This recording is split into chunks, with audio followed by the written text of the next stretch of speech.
नमस्कार, अपना एमपी देख रहे हैं आप। आपके साथ मैं हूं ललित प्रजापति। शुरुआत करेंगे महेंद्र सिंह सिसोदिया से। शिवराज के मंत्री अपनी ही सरकार के मुख्य सचिव के खिलाफ मोर्चा उन्होंने खोल दिया है। सिंधिया समर्थक मंत्री हैं महेंद्र सिंह सिसोदिया। मुख्य सचिव के खिलाफ मोर्चा खोला है। उन्होंने मुख्य सचिव इकबाल सिंह बैस को निरंकुश बताया है। यह भी कहा कि निरंकुश प्रशासन का आधार इकबाल सिंह बैस है। महेंद्र सिंह सिसोदिया के मोर्चा खोलने के बाद कांग्रेस को भी मौका मिल गया। पूर्व मंत्री पीसी शर्मा ने कहा कि एमपी में ब्यूरोक्रेसी का राज हो गया है। मंत्री का फोन मुख्य सचिव उठा नहीं रहे हैं। आईएएस अधिकारी किसी की सुन नहीं रहे हैं। मंत्री को सिंधिया की शरण लेनी पड़ी है। इधर बीजेपी ने कांग्रेस के आरोप पर पलटवार किया कि ऐसी स्थिति दुर्भाग्यपूर्ण है और अगर कोई संवादहीनता है तो उसे दूर किया जाएगा। पूर्व मंत्री उमाशंकर गुप्ता ने कहा कि जनप्रतिनिधि की मर्यादा और सम्मान का पालन सबको करना चाहिए। प्रदेशवासियों का सौभाग्य है कि हम सबको शिवराज सिंह जैसा व्यक्तित्व जो मध्य प्रदेश के ही नहीं बल्कि भारत के सर्वोच्च मुख्यमंत्री हैं और सदा बने रहे, ये मेरी ईश्वर से कामना है। किंतु मुख्यमंत्री इतने अच्छे हैं कि शायद उनसे ऐसा कोई ना हो, मगर मुख्य सचिव इकबाल सिंह जैसा अधिकारी जिसके बारे में मेरे पास शब्द नहीं है, पूरा निरंकुश प्रशासन और निरंकुशता, अगर मैं किसी को इसका मैं आधार बनाता हूँ तो निरंकुश हमारे मुख्य सचिव को ही बनाता हूँ। मेरी नाराजगी हर उस व्यक्ति के साथ है जो हमारे पार्टी संगठन के साथ नहीं काम, जो डुप्लीकेसी से काम करता है, वही मेरा सबसे बड़ा शत्रु है। आईएएस अधिकारी सुन नहीं रहे हैं। चीफ सेक्रेटरी साहब का भी उन्होंने उदाहरण दिया है। इस समय जो भारतीय जनता पार्टी के राज में प्रशासनिक व्यवस्था पूरी तरह से ध्वस्त हो गई है। अब एक मंत्री की ये स्थिति है सिसोदिया जी की कि उनका बात नहीं हो रहे हैं, फोन नहीं उठा रहे हैं चीफ सेक्रेटरी या आईएएस अधिकारी, तो ये बड़ा दुर्भाग्यपूर्ण है। और ये इन्होंने नहीं कहा है, इसके पहले भी कई मंत्रियों ने इस तरह की कंप्लेंट की और मीडिया में भी आया है। भार्गव जी की भी इस तरह की शिकायत नहीं है। तो कुल मिला के ये पूरी तरह से जो ब्यूरोक्रेसी का राज हो गया है मध्य प्रदेश, और इसीलिए आज नीचे लेवल पे छोटे लोगों को राहत नहीं मिल पा रही है। सिसोदिया जी को सिंधिया जी की शरण लेना पड़ रही है, उनको पत्र लिखना पड़ रहा है कि सब ये स्थिति बन गई। ऐसी स्थिति होना नहीं चाहिए, दुर्भाग्यपूर्ण है। कहीं कोई अगर कंफ्यूजन है तो वो दूर किया जाना चाहिए। और माननीय मुख्यमंत्री जी निश्चित ही इसको संज्ञान में लेंगे और कोई कमी है, संवाद है, हीनता है तो उसको दूर की जाएगी। और माननीय मंत्री जी को भी मैं बड़ी निकट से जानता हूं, बड़े गंभीर हैं, और मुख्य सचिव को भी मैं बहुत निकट से जानता हूं। कहीं कोई ऐसी स्थिति दिखती नहीं मुझे, लेकिन कहीं ना कहीं अगर कोई गड़बड़ी है तो उसको ठीक किया जाना चाहिए, क्योंकि जनप्रतिनिधि होता है और उसके मर्यादा और सम्मान का ध्यान सबको। और अब भोपाल से बड़ी खबर। मदरसों को लेकर बीजेपी के विधायक रामेश्वर शर्मा ने बयान दिया है। मदरसों में आतंक से जुड़ी गतिविधियां हुई तो उन्हें तोड़ा जाएगा। मदरसों में पाकिस्तान जिंदाबाद के नारे नहीं लग सकते। आईएसआई एजेंट मदरसों में नहीं रह सकते। देशद्रोह से जुड़ी बात हुई तो एक्शन होगा। अवैध तरीके से चलने वाले मदरसे भी तोड़े जाएंगे। मदरसों से आपत्ति नहीं है, कोई शिक्षा अगर करते हैं तो शिक्षा अच्छी चीज है। शिक्षा का प्रचार प्रसार करो, सरकार के जो बोर्ड के नियम है, नॉर्म्स है, उसका पालन करो, लेकिन मदरसों में आतंकवाद नहीं पनप सकता। मदरसों में आईएसआई एजेंट नहीं रह सकते। मदरसों के अंदर पाकिस्तान जिंदाबाद के नारे नहीं लग सकते। मदरसे हिंदुस्तान में हैं तो हिंदुस्तान की चिंता करनी होगी। मदरसे अगर हिंदुस्तान की धरती पर हैं तो यहीं भारत माता जिंदाबाद के नारे लगाने होंगे, यहीं भारत माता की जयकार करने होंगे। इसलिए कोई भी मदरसा शिक्षा देता है वहां तक उसका स्वागत है। मोदी सरकार इस दिशा में प्रयत्न कर रही है कि लगातार शिक्षा का प्रचार प्रसार हो, लेकिन किसी भी शिक्षा के केंद्र में मदरसा हो या अन्य कोई हो, असामाजिक गतिविधियां या फिर वहां पर आतंकवादी गतिविधियां या देशद्रोही गतिविधियां अगर पाई जाएंगी तो वो मदरसा हिंदुस्तान के किसी भी भूभाग पर हो, उस पर कार्रवाई होनी चाहिए, उसे तोड़ा भी जाना चाहिए और ध्वस्त भी कर देना चाहिए। ये हमारी सरकार की और हमारी सीधी मंशा है। जब तक शिक्षा का प्रचार है, स्वागत है, लेकिन देशद्रोही बात है तो सरकार उसके खिलाफ। और सहयोगी शरद इस वक्त हमारे साथ जुड़े हुए हैं। शरद, मदरसों पर ट्रिगर पॉइंट और तोड़े जाएंगे, एक्शन लिया जाएगा, क्या समझा जाए? बिल्कुल, देखिए दरअसल ये बात इस वजह से उठी है कि एक खबर इस तरीके की आई उत्तर प्रदेश है कि वहां पर जो मदरसे हैं उनका जो सर्वे है वो किया जा रहा है। तो उसके बाद कुछ सवाल यहाँ मध्य प्रदेश में भी उठे और इसी को लेकर जब बीजेपी के विधायक रामेश्वर शर्मा, जो आमतौर पर अपनी बात मुखर होकर रखते हैं, खासतौर से अगर ऐसा कोई विषय है तो उस पर, और उसी को लेकर उन्होंने कहा है कि कोई मदरसा अगर वो शिक्षा का प्रसार कर रहा है तो अच्छी बात है, उसमें कोई दुरा नहीं, लेकिन अगर किसी तरीके की आतंकवादी गतिविधि या देश विरोधी गतिविधि या कोई ऐसी गतिविधि जो गलत तरीके से संचालित हो रही है, अगर होती है तो फिर उस पर एक्शन होगा। ये बात बीजेपी के विधायक रामेश्वर शर्मा ने कही है। साथ ही साथ ये भी कहा है कि उन्होंने अगर भारत में चल रहे हैं मदरसे तो फिर भारत माता की जय, इस तरीके की बातें ही वहां पर होनी चाहिए। तो कुल मिलाकर ये कह सकते हैं कि एक बार फिर से जो मदरसे हैं वो निशाने पर हैं। हालांकि उन्होंने जो बात कही है उसमें ये बात जरूर शामिल की है कि सिर्फ मदरसे ही नहीं बल्कि अगर और भी कोई ऐसी संस्था है जिसमें देश विरोधी गतिविधि हो रही है या ISI के एजेंट पनप रहे हैं, अगर ऐसा होता है तो फिर उसके खिलाफ में एक्शन होना चाहिए, फिर वो चाहे मदरसा हो या कोई दूसरी संस्था हो। जी जी जी। शरद, एक बात और भी है कि जाहिर तौर पर अगर कहीं इस तरह की एक्टिविटी हो तो एक्शन तो उस पर होगा ही होगा, तो उसमें बयान देने से बेहतर है कि उसके रिकॉर्ड खंगाले जाएं और कार्रवाई की जाए। हाँ बिल्कुल, ये बात सही है और हो भी सकता है कि इस तरीके से कोई बात भी आगे निकल के सामने आए, क्योंकि जैसा मैंने कहा कि यूपी में इस तरीके की जो बात है वो हो रही है, सर्वे जैसी बात हो रही है। हालांकि कोई ऐसा बयान सामने आया हो ये कहना भी उचित नहीं होगा, लेकिन हाँ मध्य प्रदेश में जरूर इस तरीके की बात निकल के सामने आई है। बीजेपी के विधायक रामेश्वर शर्मा सीधे तौर पर साफ साफ कह रहे हैं कि अगर कोई गतिविधि चलती हुई पाई गई जो देश विरोधी है या पाकिस्तान के नारे लग रहे हैं, ऐसी कोई बात अगर मदरसों में होती है तो फिर उसके खिलाफ में एक्शन होना चाहिए, ऐसी एक मांग उनकी ओर से उठाई जा रही है। जी, तो एक बात शरद, इसका एक पहलू जिसे नजरअंदाज नहीं किया जा सकता कि तैयारी ये 23 जैसी भी है और शरद लगातार हमारे साथ बने हुए हैं जी, और भूपेंद्र गुप्ता साहब इस वक्त हमारे साथ जुड़े हुए हैं। भूपेंद्र जी, पहले आपको बयान सुनवा देते हैं, फिर मेरा सवाल रहेगा। बयान चलाइए जरा, रामेश्वर शर्मा साहब क्या कह रहे हैं वो सुना जाए एक बार फिर। नहीं, मदरसों से आपत्ति नहीं है, कोई शिक्षा अगर करते हैं तो शिक्षा अच्छी चीज है, शिक्षा का प्रसार करो, सरकार के जो बोर्ड के नियम है नॉर्म्स है उसका पालन करो, लेकिन मदरसों में आतंकवाद नहीं पनप सकता, मदरसों में ISI एजेंट नहीं रह सकते, मदरसों के अंदर पाकिस्तान जिंदाबाद के नारे नहीं लग सकते। मदरसे हिंदुस्तान में हैं तो हिंदुस्तान की चिंता करनी होगी। मदरसे अगर हिंदुस्तान की धरती पर हैं तो यहीं भारत माता जिंदाबाद के नारे लगाने होंगे, यहीं भारत माता की जयकार करने होंगे। इसलिए कोई भी मदरसा शिक्षा देता है वहां तक उसका स्वागत है। मोदी सरकार इस दिशा में प्रयत्न कर रही है कि लगातार शिक्षा का प्रसार हो, लेकिन किसी भी शिक्षा के केंद्र में मदरसा हो या अन्य कोई हो, असामाजिक गतिविधियां या फिर वहां पर आतंकवादी गतिविधियां या देशद्रोही गतिविधियां अगर पाई जाएंगी तो वो मदरसा हिंदुस्तान के किसी भी भूभाग पर हो, उस पर कार्रवाई होनी चाहिए, उसे तोड़ा भी जाना चाहिए और ध्वस्त भी कर देना चाहिए। ये हमारी सरकार की और हमारी सीधी मंशा है। जब तक शिक्षा का प्रचार है, स्वागत है, लेकिन देशद्रोही बात है तो सरकार उसके खिलाफ है। चलिए भूपेंद्र जी, आपने बयान सुना होगा, आपका रिएक्शन मदरसों पर एक्शन और वो भी अगर कोई देशद्रोही गतिविधि करता है, इस तरह की बातें। जी, ये जो उद्देश्य है इस तरह के बयान जारी करने का, वो उद्देश्य महत्वपूर्ण है।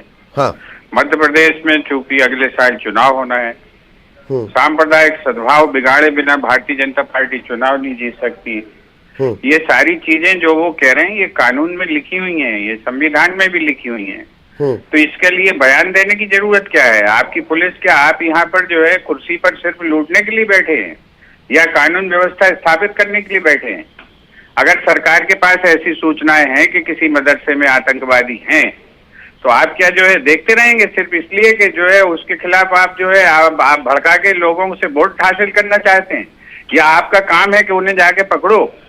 ये जो फर्जीवाड़ा ये जो करना चाहते हैं, अगर सरकार के पास इसकी पुख्ता जानकारी, ये तो संवैधानिक पद पर रहे हैं, प्रोटेम स्पीकर थे, इन्हें ये बताना चाहिए कि सरकार के पास क्या इस तरह की कोई पुख्ता जानकारी है, और है तो किन किन मदरसों के अंदर आतंकवादी रह रहे हैं। ये प्रदेश की जनता को समझाओ। उसके लिए ये बयान देके जो है अपनी केवल जो है भारतीय जनता पार्टी में अपनी दुकान सजाने का काम कब तक करते रहोगे? देश के लिए भी काम करने की कसम खाई है आपने। भूपेन जी, पंकज चतुर्वेदी साहब हमारे साथ जुड़े हुए हैं, उनका भी एक रिएक्शन ले लिया जाए। पंकज जी, मदरसों पर कार्रवाई की जाएगी, अवैध या देशद्रोही किस्म की कोई बात हो, सवाल यह है कि बयान क्यों दिया जा रहा है? 7,700 तकरीबन रजिस्टर्ड मदरसे हैं, कार्रवाई होनी चाहिए, गलत पर कार्रवाई होनी ही चाहिए। पंकज जी, देखिए, आपने खुद ही उत्तर दिया ललित जी कि अवैध और गैर कानूनी गतिविधि जो करें, तो जो रजिस्टर्ड है उनका तो विषय नहीं है। जो रजिस्टर्ड नहीं है उनकी बातचीत है जी। जो अवैध यानी जो नॉन रजिस्टर्ड है, जो रजिस्टर्ड नहीं है जी, तो जो रजिस्टर्ड नहीं है वो अपने आप ही गैर कानूनी है। भाई, कानून का उल्लंघन है ना, आपने रजिस्ट्रेशन क्यों नहीं करा? पहले तो यही गलती है। हाँ, तो जो अवैध है, हाँ, नहीं, सवाल यही, देखिए उषा ठाकुर कह चुकी है यही बात, इसके बाद अब रामेश्वर शर्मा साहब यही बात कह रहे हैं, कार्रवाई होनी चाहिए, कार्रवाई, एक्शन क्यों नहीं है? ललित जी वही तो आग्रह आपसे कर रहा हूँ मैं कि ऐसे मदरसे जो लीगली परमिशन के साथ नहीं है, अवैध रूप से संचालित हो रहे हैं, उनकी जांच की जानी चाहिए। क्या सरकार को जांच नहीं करनी चाहिए? सरकार जांच कर रही है, जांच करके क्योंकि सरकार की कार्रवाई की एक प्रक्रिया होती है। ऐसा नहीं कि कहीं भी गया और जाकर तोड़ दिया। हाँ, तो कार्रवाई की प्रक्रिया होती है। उस प्रक्रिया के पश्चात ये तय किया जाएगा कि यदि ये पहली प्रथम दृष्टया तो ये बिना अनुमति के हैं तो वो गलत है, नियम विरुद्ध है ये, और नियम विरुद्ध है, बिना अनुमति के यदि गतिविधियां भी ऐसी होंगी जो अनुमति के दायरे के बाहर होंगी, कानून की परिधि के बाहर, निश्चित तौर पर कार्रवाई होगी, और कार्रवाई करने की एजेंसियां हैं वो अपना काम करेंगे। तो मेरा आशय ललित जी सिर्फ इतना सा है कि मैं या कोई और हो, मैं हूँ, आप हो, हम सबको इस एक मूलभूत सिद्धांत का ध्यान रखना है कि प्रॉपर लेजिटिमेट परमिशन, विधिवत कानूनी अनुमति होना चाहिए, नंबर 1। नंबर 2, गतिविधियां संदिग्ध नहीं होनी चाहिए। जो रजिस्टर्ड 750 मदरसे, 7,500 आपने बताए, उनका तो विषय ही नहीं, उनको तो सरकार अनुदान देकर संचालित कर रही है। तो हम किसी धर्म के खिलाफ नहीं, जैसा कांग्रेस प्रचारित करती है, सबका साथ, सबका विकास, सबका क्या पंकज जी ऐसा भी है कि चुनावी दौर या चुनावी वक्त में या चुनावी जब चुनाव के मुहाने पर है मध्य प्रदेश, तभी ये एक्शन और प्रोसीडिंग की बात आ रही है?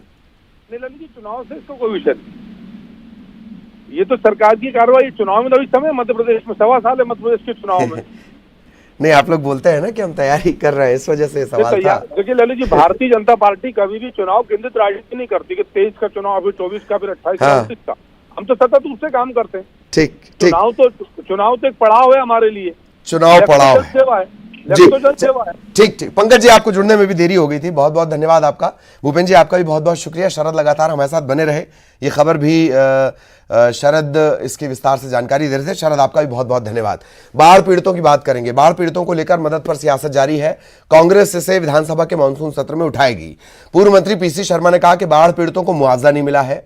कांग्रेस पर बीजेपी ने पलटवार किया, कहा कमलनाथ की 15 महीने की सरकार में उनके मंत्री चैम्बर तक से नहीं निकले, वो केवल मीडिया में बने रहने के लिए बयानबाजी करते हैं। मतलब सवाल जब पूछा जाता है तो सवाल के जवाब के बदले सवाल ही पूछ लिया जाता है।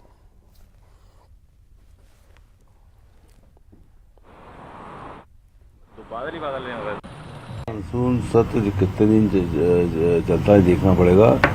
जो हैवी रेन्स, मूसलाधार पानी गिरे हुए 10-12 दिन हो गए, पर आप बाढ़ की स्थिति है कि मुख्यमंत्री अभी भी कहीं कहीं जा ही रहे हैं और घुटने घुटने पानी में दिखते हैं। मतलब अभी भी वो प्रभाव चला हुआ। और मुआवजा आज तक, मैं तो राजधानी की बात कर रहा हूँ, एक भी व्यक्ति को जो बाढ़ से पीड़ित हुआ, हमने शासन प्रशासन कलेक्टर साहब को सब बताया, एक भी आदमी को अभी तक मुआवजा नहीं मिला है। ये हालत है। बाकी दूर दराज के क्षेत्रों की क्या स्थिति होगी, गाँव की क्या स्थिति होगी, ये अंदाजा लगाया जा सकता है। तो कांग्रेस केवल बातें ही करती रहती है, और 15 महीने का कांग्रेस का उस समय जो भी घटना हुई मुख्यमंत्री तक चैम्बर से नहीं निकला, मंत्री चैम्बर से नहीं निकले हैं। ये केवल चैम्बर में बैठकर मीडिया के माध्यम से अपने आप को जिंदा रखने की बातें कर। और इंदौर से बड़ी खबर आपको बता दें, मानपुर थाना पुलिस की गिरफ्त में आए आरोपी की संदिग्ध परिस्थितियों में मौत हो गई। मानपुर थाना पुलिस ने इसे गिरफ्तार किया था। अर्जुन इसका नाम है। अर्जुन की संदिग्ध परिस्थितियों में मौत हो गई। आरोप यह है कि अचानक तबीयत बिगड़ने से मौत हुई, ये पुलिस का दावा है। महू के मानपुर थाना क्षेत्र का मामला है। मृतक का शव पोस्टमार्टम के लिए अंबा अस्पताल भेजा गया है। मानपुर थाने में पुलिस बल पहुंचा हुआ है। ग्रामीण इलाके से भारी पुलिस बल यहां भेजा गया है। लूट के मामले में गिरफ्तारी हुई थी। आईजी ग्रामीण ने थाने के पुलिस वालों पर कार्रवाई भी की है। आक्रोशित परिजन ग्रामीण थाने पहुंच गए, जमकर हंगामा हुआ है।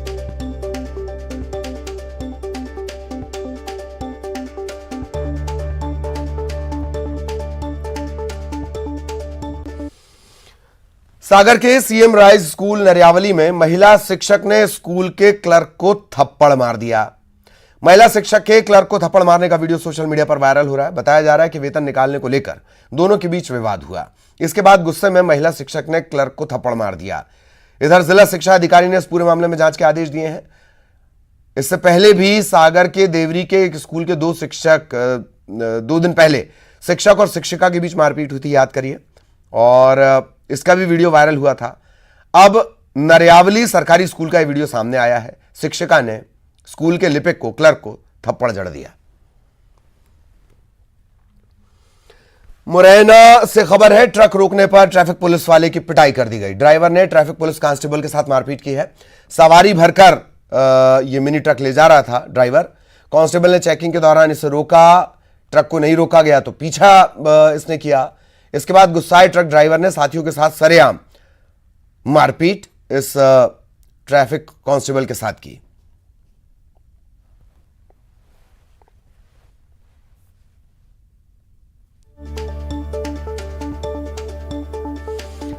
जबलपुर के डुमना एयरपोर्ट पर रोड पर उस वक्त हड़कंप मच गया जब मैगी पॉइंट पर बीजेपी नेता के रिश्तेदार ने हवाई फायरिंग कर दी। ये पूरी वारदात दुकान में लगे सीसीटीवी कैमरे में कैद हो गई है। मैगी पॉइंट संचालक की रिपोर्ट पर एफआईआर दर्ज कर ली गई है। आरोपियों की तलाश शुरू कर दी गई है। जबलपुर के डुमना एयरपोर्ट रोड पर लगातार वीआईपी मूवमेंट रहता है। वीआईपी रोड पर रेस्तरां में सरेआम तोड़फोड़ हो रही है। तोड़फोड़ छोड़िए, फायरिंग हो रही है। यह है सुरक्षा व्यवस्था। जी, कल रात में सूचना प्राप्त हुई थी कि मामा मैगी सेंटर डुमना रोड पे ये अज्ञात, पहले तो अज्ञात थे, अभी ज्ञात हो गए हैं। तो ज्ञात पवन सोनकर, दानिश खान, कमलेश यादव नाम के 3 लड़के, उनके 7-8 साथी थे। अन्य ने मिलकर तलवार और हवाई फायरिंग की। तलवार से दुकान में तोड़फोड़ की और हवाई फायरिंग की, जिसपे पवन यादव मामा मैगी सेंटर के संचालक द्वारा एफआईआर दर्ज कराई गई है। दबिश दी गई है अपराधियों पे, जो अभी ज्ञात नहीं हो पाए हैं, पता नहीं चल पाया है, तलाश की जा रही है। विवाद अभी कुछ खास पता नहीं चला है। दुकान पे ही कुछ थोड़ा सा विवाद हुआ था, शाम को बताते हैं। ऐसा कुछ विशेष विवाद नहीं था, बट उस पर वो लड़के आए। बताया जा रहा है कि बड़ी ओमती के आसपास क्षेत्र के रहने वाले हैं। जबलपुर में रैक लगने के 7 दिन बाद मंडला जिले के गोदामों में यूरिया नहीं पहुंचा है। राज्य सहकारी विपणन संघ ने 25 अगस्त को एक आदेश जारी किया था। इसमें जबलपुर यूरिया रैक से 300 मीट्रिक टन यूरिया मंडला जिले को भेजा जाना था। 300 मीट्रिक टन यूरिया में मंडला के बिछिया को 100, निवास को 50, मंडला मुख्यालय को 150 मीट्रिक टन यूरिया दिया जाना था।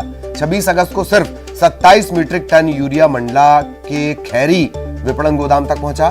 7 दिन बीत गए हैं, बाकी का यूरिया अब तक नहीं पहुंचा है। विपणन प्रबंधक उम्मीद जता रहे हैं कि जल्द यूरिया आ जाएगा।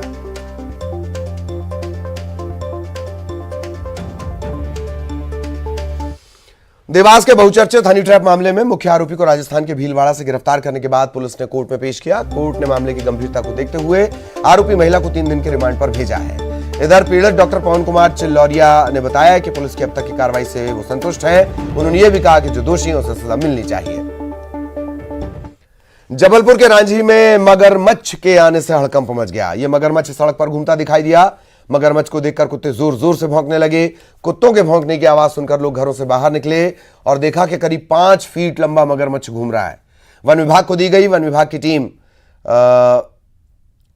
काफी देर तक यहां नहीं पहुंची, फिर लोगों ने कड़ी मशक्कत की और इसे पकड़ा, वन विभाग को सौंपा गया।